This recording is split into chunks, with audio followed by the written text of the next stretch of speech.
Mi sesión va un poco de otoscopia y bueno, la he llevado como esa gran desconocida porque cuando llegué aquí no había hecho más de 2 o 3 otoscopias y pues para mí era un poco un caballo de batalla, entonces me pareció interesante hacer una sesión sobre esto. Quería matizar antes de empezar que la sesión no va enfocada a tratamientos ni a etiopatogenia ni nada parecido, es simplemente una sesión de cómo hacer una buena otoscopia, cuáles son los requisitos y un poco de las 3 o 4 puntos diagnósticos que nos permitan diferenciar entre patologías de las diferentes partes del conducto otológico. ¿De qué vamos a hablar? Bueno, la he dividido de la siguiente forma: una parte anatómica, un poco de recuerdo, una parte que habla sobre otoscopio y otoscopio, cómo hacer una buena otoscopia, cómo utilizar bien el otoscopio, una parte de técnica y luego una parte de los diferentes tipos de patologías en oído externo, oído medio y tímpano. Hablando un poco por la anatomía del oído externo, el central pabellón, tenemos una serie de zonas, esta zona aquí se llama heli, anti-heli, la zona de la concha. Luego tenemos aquí una lobulación anterior que se llama trago, una lobulación posterior que se llama antitrago y el lóbulo inferior de la oreja. En cuanto al conducto auditivo externo, hay que distinguir 2 grandes porciones: una primera porción que es la porción más bien cartilaginosa, membranosa, y una segunda porción que es la porción ósea. Esta distinción a priori es interesante a la hora de hacer la otoscopia porque la otoscopia debe entrar hasta la porción ósea, no sobrepasarla y en ningún momento quedarse por aquí delante en la porción cartilaginosa, porque entonces no podríamos distinguir correctamente las estructuras del tímpano. En cuanto a la membrana timpánica, esto es una membrana timpánica normal,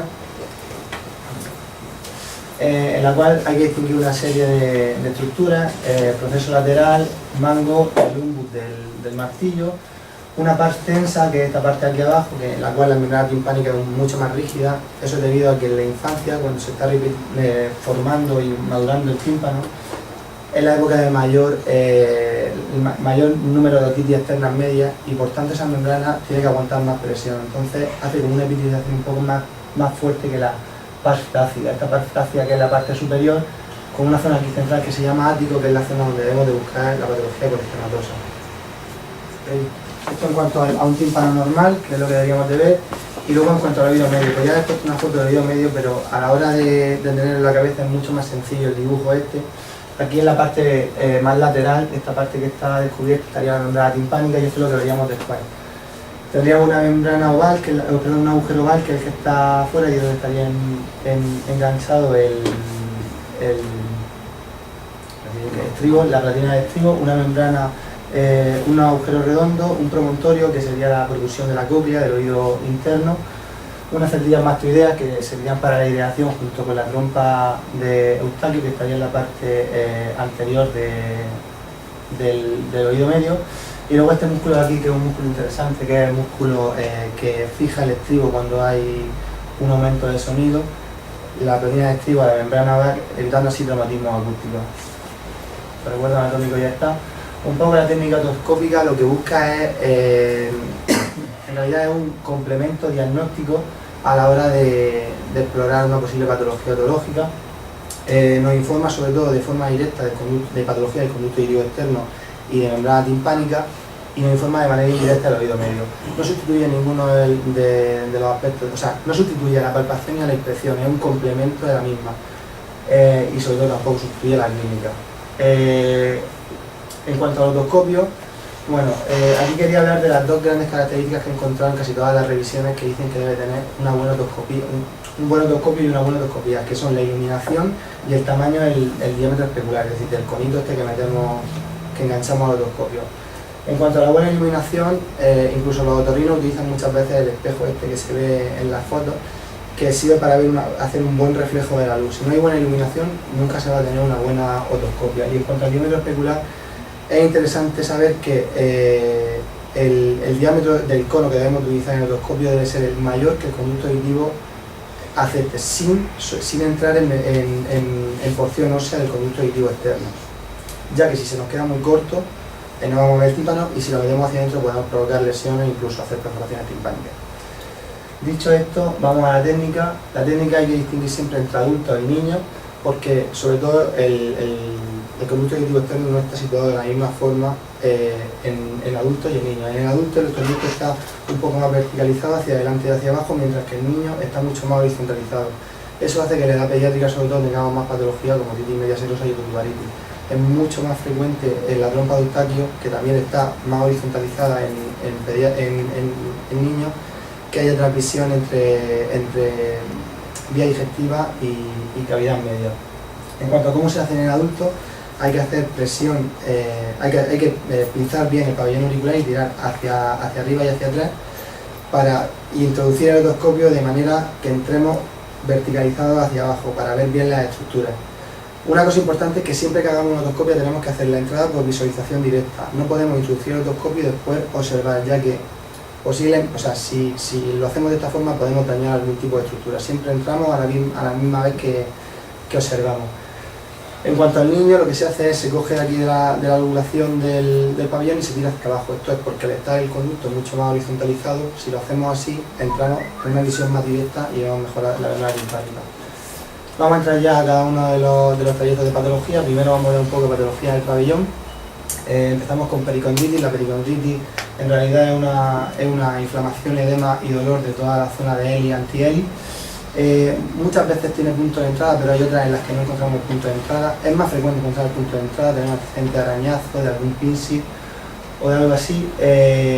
Y bueno, no es más que una reacción inflamatoria del pabellón auricular. Bueno, esto también es interesante decir que aunque pueden existir, es frecuente encontrar fiebre, el dolor, que es posiblemente el síntoma más característico de la pericondritis, y muchas veces tienen adenopatía acompañante. Aquí tenemos una pericondritis sin punto de entrada y ahí tenemos una con punto de entrada. Otra patología del pabellón auricular es el otomatoma, debido a traumatismos, provoca una concreción aquí serosa o hemorrágica debido a un traumatismo en el pabellón auricular, y cuando veáis esto siempre es fundamental derivarlo para su drenaje. El cartílago es una estructura que es muy sugestiva a la necrosis cuando hay una compresión durante un tiempo alargado, y esto es necesario drenar, poner cobertura antibiótica y hacer una buena compresión para que tenga una buena curación, ya que si no podemos provocar la típica oreja en coliflor, que es propia de sobre todo gente que hace lucha en tatami, gente que tiene reumatismos reiterados y al final, si no se drena esos hematomas, acaba haciendo todo ese tipo de retracciones y demás en la oreja. Otra de las patologías de las que voy a hablar muy por encima es el herpes óptico, provocada por herpes zóster. Se produce en la zona de la concha auricular, y el dato característico es, bueno, inicialmente hay que tenerlo muy en cuenta porque si encontramos vesículas agrupadas sobre base eritematosa en concha auricular, puede no cursar inicialmente con un dolor muy franco, puede cursar simplemente con un malestar, una cierta febrícula, y es más en una segunda fase en la que aparece ese dolor lacinante, incluso la parálisis facial típica. Importante, hay una graduación en cuanto a los diferentes tipos hay una graduación en cuanto al herpes sintomatológica, en la que lo dividen en 4 grandes grupos. El primer grupo, en el que solamente tendríamos esa vesiculación sobre base eritematosa; un segundo grupo en el que asocia la parálisis facial. Estos dos grupos serían los más frecuentes, y luego un tercer y cuarto grupo, sobre todo en gente mayor de 65 años y gente asociada a hipertensión arterial, en la que el herpes zóster ya sí provoca una hipoacusia que en muchos de los casos puede ser incluso final, y para que la tengan ya para el resto de la vida. Y el último cuarto grupo es cuando afecta para escanear bajo, sobre todo en vago y en glosofaringeos. Podemos ver incluso las vesiculaciones en pilares posteriores y mucosas iguales. Pero bueno, esta zona es la zona de Ras-Seyhun, que no lo he dicho, es una zona que está inervada por el facial, y una rama facial que se llama temporo auricular. Y bueno, sobre todo, por lo que ya he dicho, es muy doloroso, la parálisis facial, la graduación, que es la que os he comentado, y estos serían los dos factores de riesgo más importantes, los grados más superiores del grado 3 y 4 que os he comentado. Patología del CAE, tenemos el tapón de cerebro, una de las patologías más frecuentes de ver. El paciente lo describe como una sensación de plenitud, un acúfeno, una autofonía. No suele ser excesivamente dolorosa. Y bueno, matizar sobre esto, siempre la temática de cuándo hacer una extracción del tapón y cuándo no hacerla. Una obstrucción parcial, siempre que nos permita ver el tímpano de manera íntegra, no es necesario hacer una extracción, mientras que si la mientras que si la oclusión es total siempre habrá que hacer un reblandecimiento y una posterior extracción. Otra cosa interesante es que cuando no tengamos claro si hay una perforación timpánica después del tapón detrás del tapón de cerumen, nunca hay que irrigar el conducto, ya que podría hacer una suelta al tapón e introducirse agua en el oído medio provocando una sobreinfección. Bueno, puede provocar una hipoacusia de transición que es autolimitada cuando saca el tapón. Muchas veces vemos tapones amarillos y muchas veces lo vemos marronazos. La diferencia entre uno y otro realmente se basa en dos grandes cosas: en el tipo de cerumen que hace el paciente y en el grado de oxidación que tiene ese cerumen. No quiere decir, aquí tengo una foto un poco más para adelante en la que se ve un tapón excesivamente rojo. No significa que este tapón esté hemorrágico, lo más seguro es que este tapón de cerumen sea que lleva mucho más tiempo de oxidación y por eso ese color.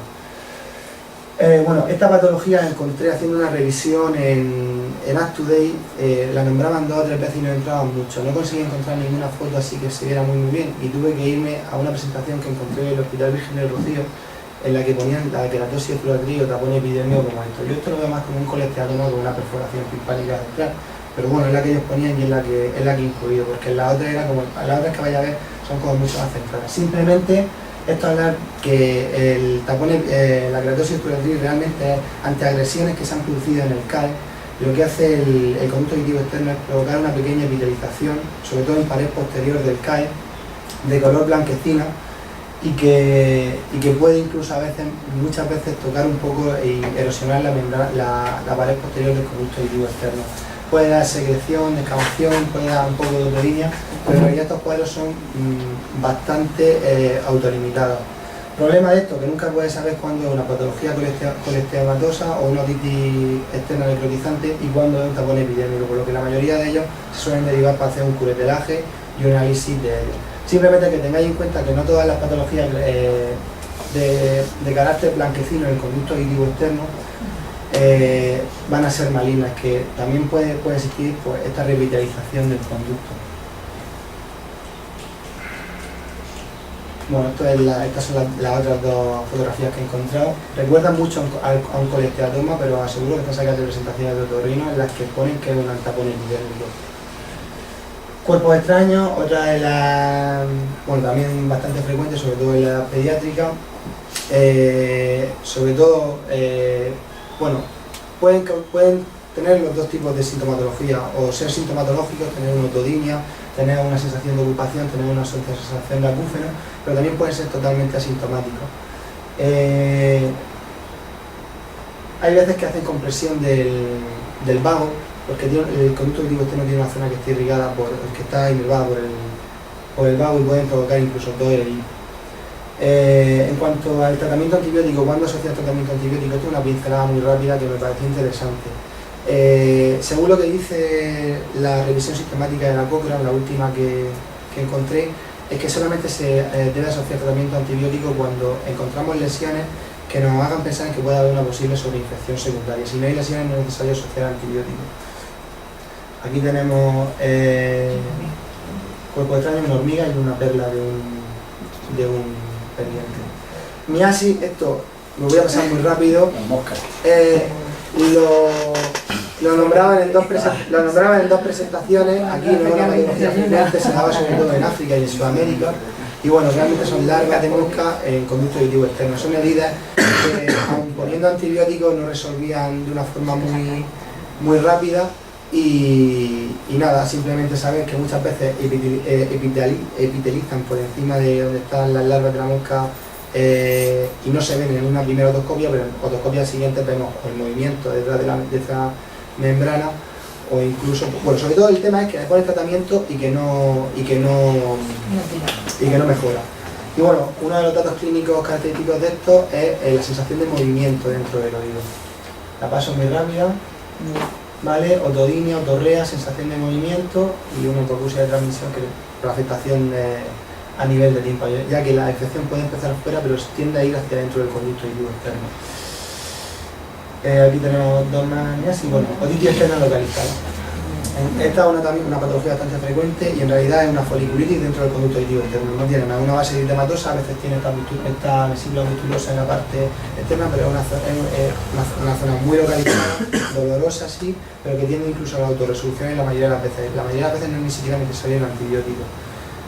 El dolor espontáneo, otorrea, puede haber algún tipo de secreción, y hay que tener cuidado porque también es verdad que las que no resuelven pueden incluso provocar otitis externas difusas si no se trata de una manera correcta, sobre todo si tenemos una zona húmeda. El trago, esto es importante para distinguirla entre la otitis externa localizada y la difusa, y es que el trago es negativo en este. Otitis externa difusa aguda está muy frecuente en verano, es una de las patologías más frecuentes asociadas al baño, a bañistas y a nadadores. Tenemos una fase primera en la que hay un eritema localizado, difuso en todo el conducto auditivo externo, trago positivo, y en una primera fase suele haber vesículas que cuando se rompen te dejan toda esa zona como descamativas y edematosas sin vesiculación. Una otitis externa difusa, sus vesículas, su eritema en todo el conducto auditivo externo. Hay veces que puedes ver incluso un eritema en la membrana timpánica, pero este tenía un coeficiente de probabilidad positivo muy bajo. Cuando lo buscamos realmente, tiene el coeficiente más alto el eritema difuso en toda eritema y dolor en todo el conducto auditivo externo. Bueno, aquí tenemos dos tipos una fase más vesiculosa y una fase más descamativa. Otitis externa maligna, esta es una patología derivativa asociada sobre todo a pacientes diabéticos, inmunodeprimidos y a ancianos. Afecta bastante a nivel sistémico al paciente. Tenemos una zona de granulación en pared posterior también de tímpano, de ahí que podemos también diferenciar con el tapón epidérmico que hemos comentado antes. Es una patología muy destructiva, se mete hacia mastoides, puede provocar mastoiditis. Es más, esta patología cuando ya te está dando, cuando presionas mastoides suele hacer un dolor a la palpación de mastoides, incluso de proceso petroso a nivel de temporal, y bueno, es una patología para derivar y para poner una cobertura antibiótica amplia. Muchas veces incluso necesita cirugía, muchas veces no, la gran mayoría de veces necesitará cirugía para extraer todo ese tejido de elongación posterior. Complicaciones, parálisis de pares faciales y destrucción de la mastoide.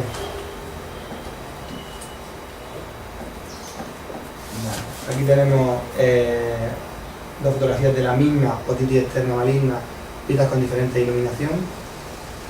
Otitis externa cematosa, esto es muy propio de gente atópica y con mecanismos alérgicos. Realmente es como una otitis, hay que pensarla como una otitis externa difusa en la que no hay edema y no hay un dolor. Realmente lo único que tenemos es un fluido muy intenso por la descamación que se está provocando a nivel de todo el conducto auditivo externo.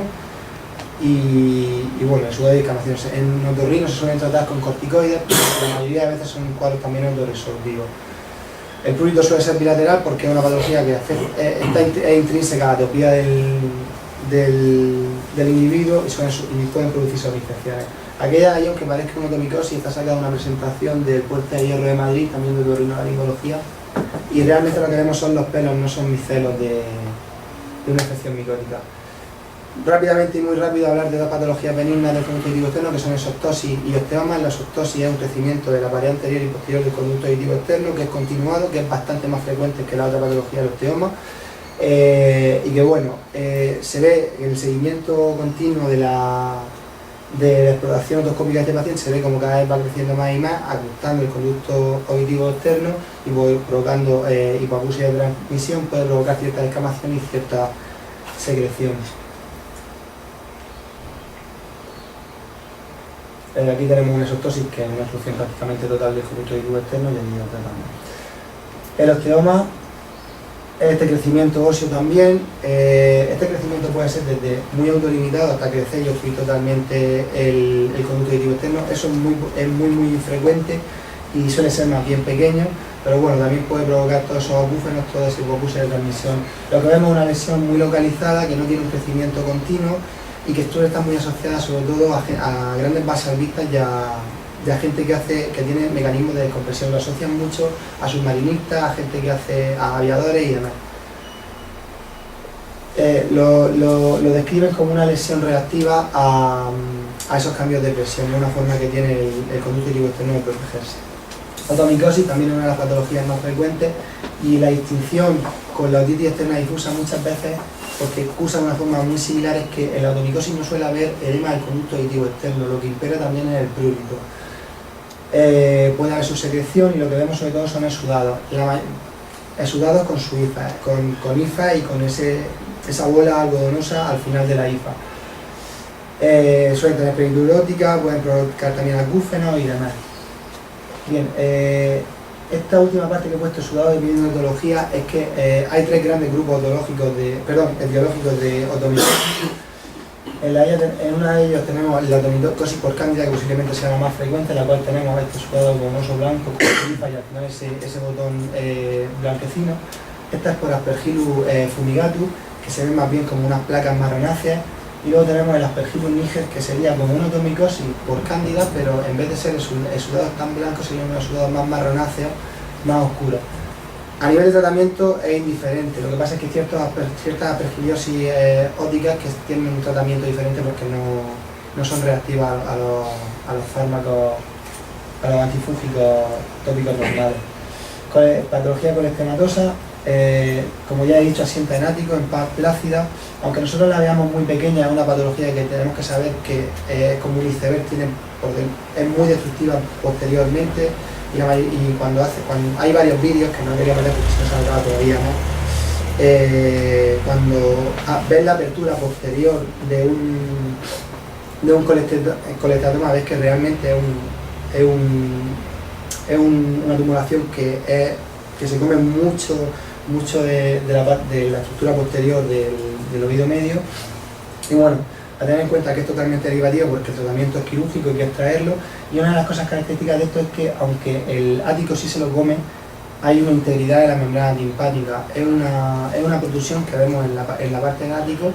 Suele ser unilateral, puede provocar olor fétido, puede provocar secreción y acúfeno y yototina, dolor en oído. Bueno, esto también es interesante, está asociado a sinusitis y suele también asociar petrositis. Cuando colocamos el proceso petroso vemos que también existe dolor a la palpación. 2 colecteratomas.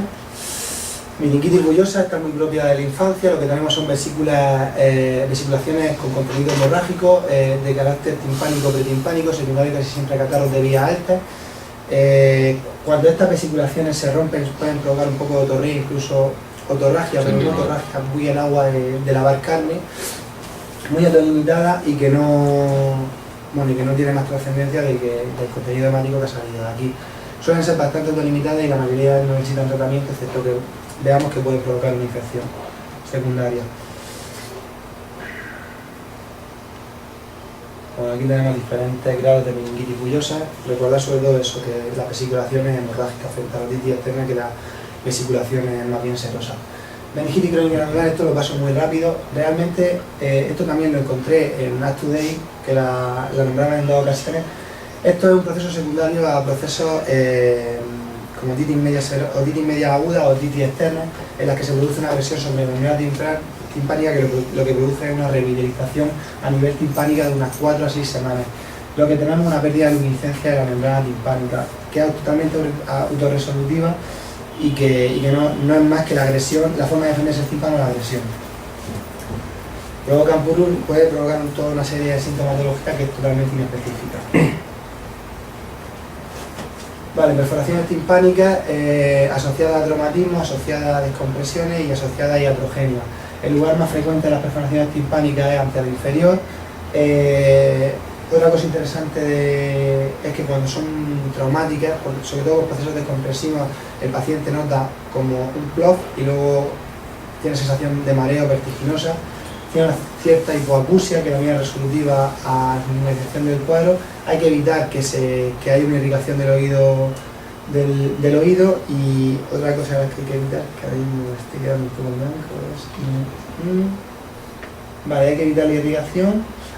Y 8 de cada 9 perforaciones timpánicas, exceptuando que sean perforaciones totales, son totalmente autorresolutivas y solamente habría que aplicar tratamiento antibiótico cuando veamos que hay una posible sobreinfección. La mayoría de veces no es necesario el tratamiento antibiótico. Uno de los tratamientos que tienen estas es el ciprofloxacino. El ciprofloxacino tiene como contraindicación que al ser una quinolona y afectar al ADN, disminuye, se supone que entonces el cierre de las perforaciones timpánicas estaría contraindicado. Hay una revisión de la Cochrane de 2010 que lo que expone es que expone que sí que es cierto que hay fármacos ototóxicos y que retrasan esta cicatrización de la membrana timpánica, pero que sí es necesario utilizarlos porque pensamos que hay una pseudomonas que es muy sensible al ciprofloxacino. No hay ningún tipo de problema en utilizarlo siempre y cuando se informe al paciente y el tratamiento sea muy autolimitado. Es decir, el balance beneficio-riesgo nos puede hacer utilizar quinolona como profilaxis como tratamiento de esta patología. Si no hay perforación timpánica, se puede utilizar quinolonas, que es el tratamiento de elección. Aquí tenemos una perforación central y ahí tenemos una perforación más periférica y más pequeña. Timpanoesclerosis es una esclerosis de la membrana timpánica, como sabemos es bilateral, es una cosa que tiene una cierta carga genética y bueno, esta patología es interesante saber que tiene una asociación muy directa con el embarazo. En el embarazo empeoran muchísimo estas pacientes. La esclerosis puede ser tanto en placas como de manera difusa. Suele tener hipoacusia por pérdida de la flexibilidad del tímpano y puede también provocar secreción, otorrea y descamación.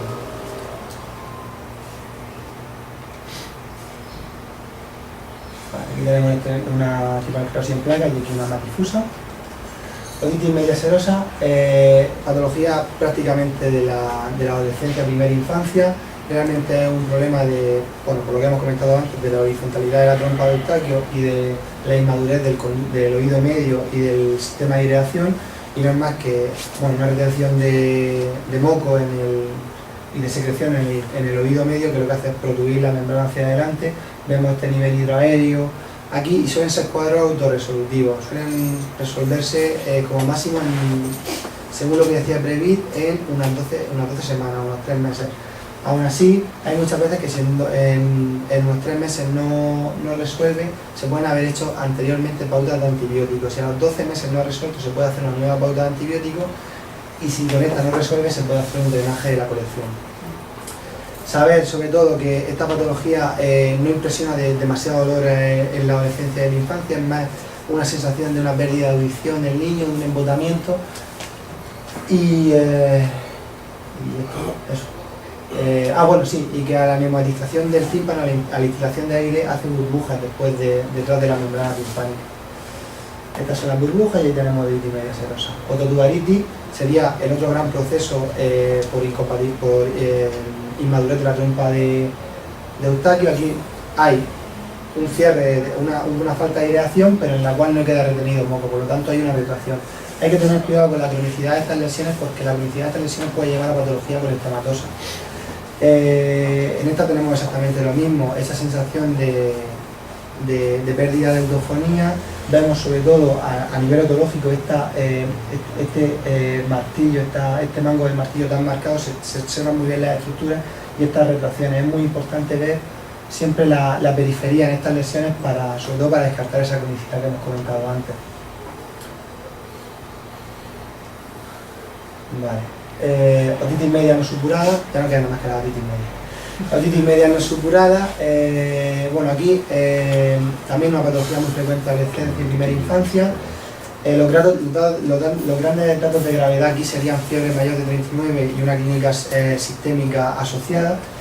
El coeficiente de probabilidad positivo más alto que he encontrado ha sido el del abombamiento de la membrana timpánica, para que veáis la importancia de la endoscopia aquí, que tiene un coeficiente de probabilidad positivo del 51%. El segundo, que es que el niño o el adolescente se lleve la mano al oído, que ronda el torno del 25%. Y luego, por ejemplo, la rojez de la membrana timpánica solamente llega al 7 al 8%, por lo que veáis que el abombamiento timpánico es el signo más característico de esta patología. Sabes que tiene un dolor, el trago es negativo y bueno, ese dolor es el característico en cuanto a la clínica, ya que cuando ese dolor desaparece, hablamos de una otitis externa supurada. Lo más seguro es que haya hecho una perforación timpánica y todo ese contenido esté saliendo. Una otorrea, es importante eso, está muy localizada y no hay otorrea hasta que no se produce la supuración. Ese es el coeficiente de probabilidad positivo del abombamiento de la membrana timpánica. Aquí tenemos dos abombamientos de la membrana. Veis que aquí están eritematosas las dos, pero vuelvo a repetir, no siempre tienen que estar eritematosas, no es lo más característico de esta patología. Sería dolor y abombamiento timpánico. La otitis externa supurada, aquí ya el dolor desaparece totalmente y lo que tenemos es una secreción con una perforación a nivel de la membrana timpánica, que suele estar casi siempre también en polo anterior inferior. Recordad, bueno, que se aparece, aquí tenemos dos perforaciones, estas suelen revitalizar solas, suelen hacer primero una pequeña revitalización que se desprende y posteriormente ya quedar el tímpano íntegro. Y por último, la otitis media crónica. La otitis media crónica es una destrucción debido a otitis media aguda reiterada una tras otra que produce por una falta de cierre de la membrana timpánica a largo plazo, cursa con otorrea, cursa con esa sensación de salida de líquido, no suele ser demasiado dolorosa, aunque puede asociar a otodinia. Y bueno, en estos pacientes sobre todo evitar la sobreinfección y muchas veces derivar para hacer las meningoplastias porque no suelen cerrar solas por la retracción que hacen. Y nada, el tiempo para hablar de otitis media crónica son 6 semanas, a partir de 6 semanas podemos hablar de otitis media crónica. Y en cuanto a los antibióticos, vuelta a lo mismo, solamente existe indicación de pauta antibiótica si tenemos sospecha de que pueda haber una sobreinfección. De otitis media crónica y para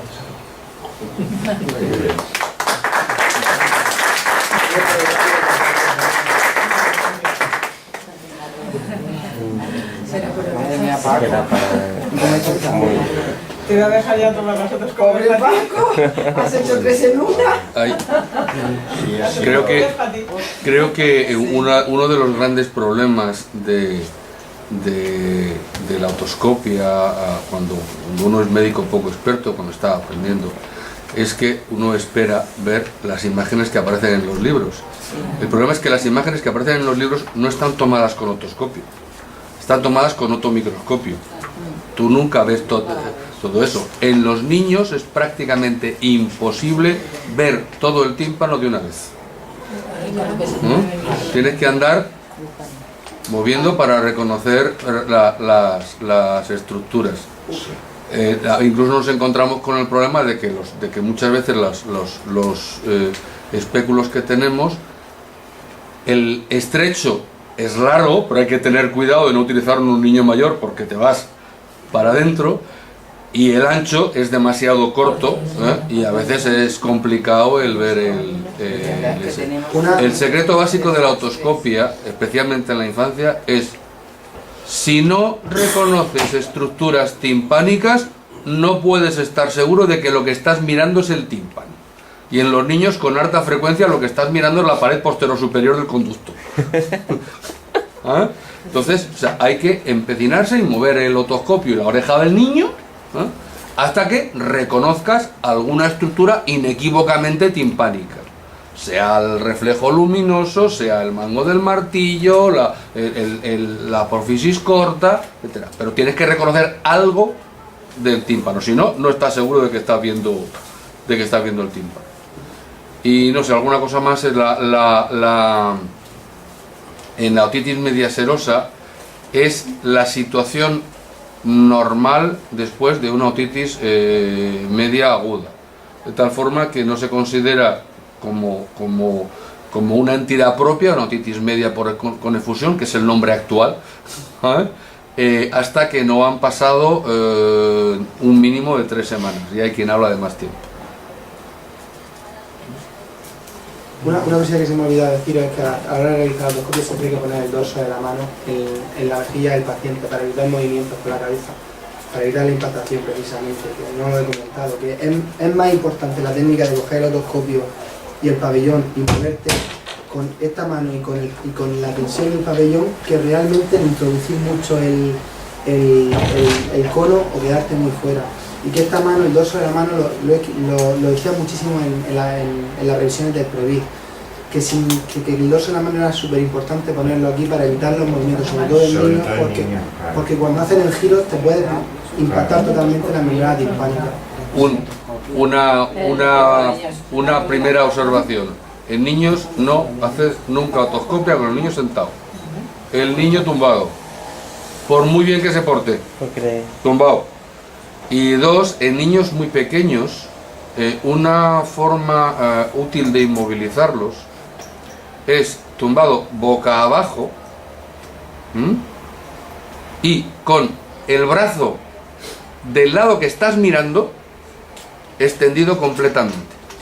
Cabeza así y el brazo extendido completamente. De esta forma, habitualmente el niño tiene mucho más difícil el moverse, el levantarse y el hacer daño. Y aunque no sea daño, el dificultarte la otoscopia, que eso de la otoscopia móvil es complicado. Hay que hacer una llave de judo. Y si no, pues el pie. La verdad es que hablar de la fotoscopia, de las otitis medias, pues sería un mundo y dedicarle varias sesiones. De todas formas, yo quisiera hacer dos comentarios. Primero, yo creo que no hay ninguna observación no hay ninguna exploración que depende más de la interpretación de cada uno de la endoscopia. Si nosotros asomamos a un tímpano y cada uno miramos, cada uno seguro que interpretamos una cosa diferente, plenamente seguro. Porque hay niños que tienen su otitis media que yo miro y digo, aquí no veo nada, a niños que los han tratado de una otitis media porque el que lo ha visto a las 4 de la mañana, un niño que llora y que no sabe cómo etiquetarlo, y dice, pues nada, pues esto es el oído y le digo que tiene una otitis media, o múltiples circunstancias. Es decir, que es, aparte de la dificultad de la exploración, el sí mismo, tal que tiene. Pero eso, Pepe, el manejo de la otitis media depende tanto, es más un problema de diagnóstico, claro, no ya de tratamiento, porque eso a veces no hay que hacer nada, es un problema de diagnóstico, de saber interpretarlo está bien, porque no es nada, absolutamente nada fácil. No es nada fácil, ahora mismo sí, yo no quería eso. sí, Elo, se llama María Ángeles. Una revisión tan detallada como esta daría fuego para muchos. A mí me ha resultado muy interesante porque me ha recordado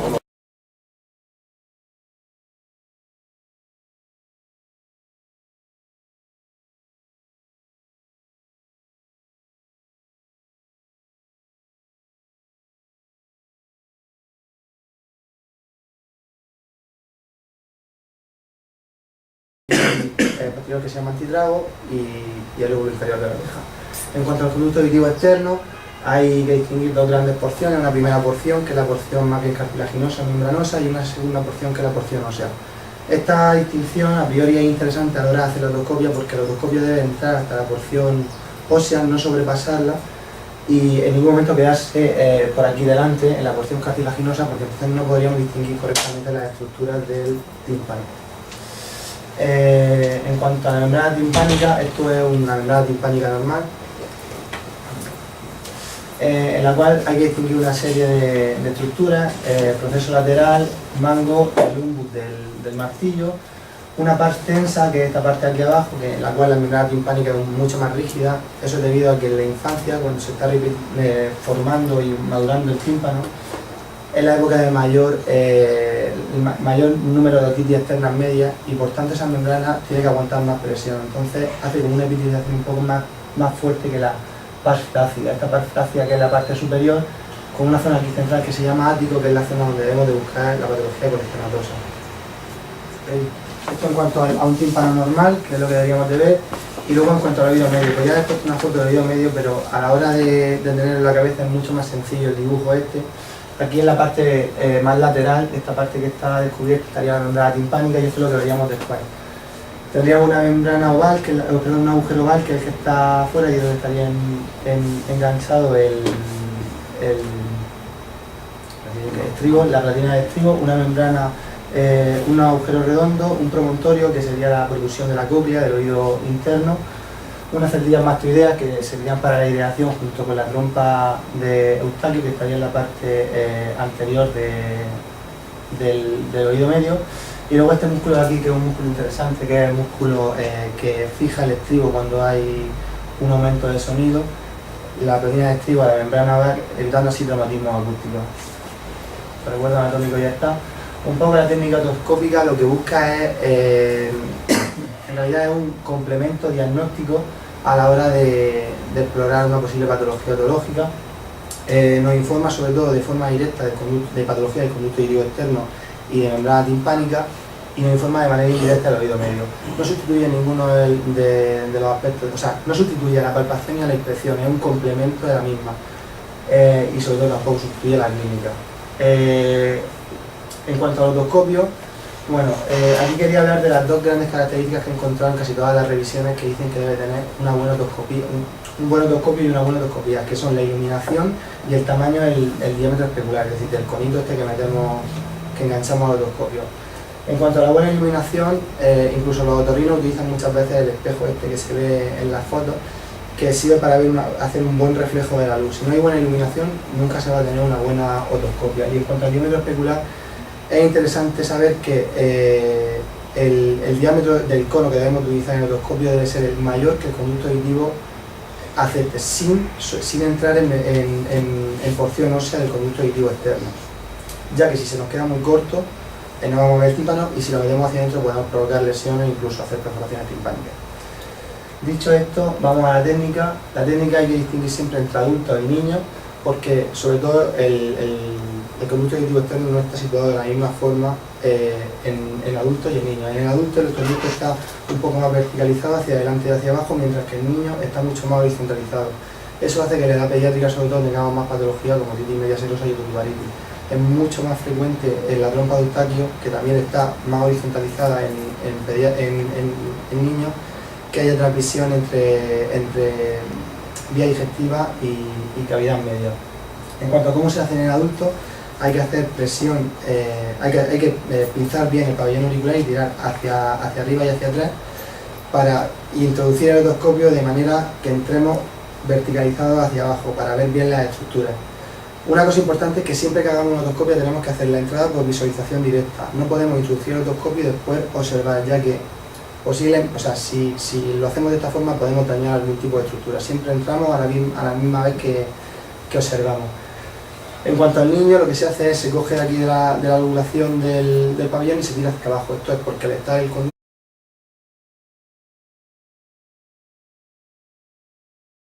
Mi sesión va un poco de otoscopia y bueno, la he llevado como esa gran desconocida porque cuando llegué aquí no había hecho más de 2 o 3 otoscopias y pues para mí era un poco un caballo de batalla, entonces me pareció interesante hacer una sesión sobre esto. Quería matizar antes de empezar que la sesión no va enfocada a tratamientos ni a etiopatogenios ni nada parecido, es simplemente una sesión de cómo hacer una buena otoscopia, cuáles son los requisitos y un poco de las 3 o 4 puntos diagnósticos que nos permitan diferenciar entre patologías de las diferentes partes del conducto otológico. ¿De qué vamos a hablar? Bueno, la he dividido de la siguiente forma: una parte anatómica, un poco de recuerdo, una parte que habla sobre otoscopio y otoscopio, cómo hacer una buena otoscopia, cómo utilizar bien el otoscopio, una parte de técnica y luego una parte de los diferentes tipos de patologías en oído externo, oído medio y tímpano. Hablando un poco por la anatomía del oído externo, el central del pabellón, tenemos una serie de zonas. Esta zona aquí se llama heli, anti-heli, la zona de la concha. Luego tenemos aquí una lobulación anterior que se llama trago, una lobulación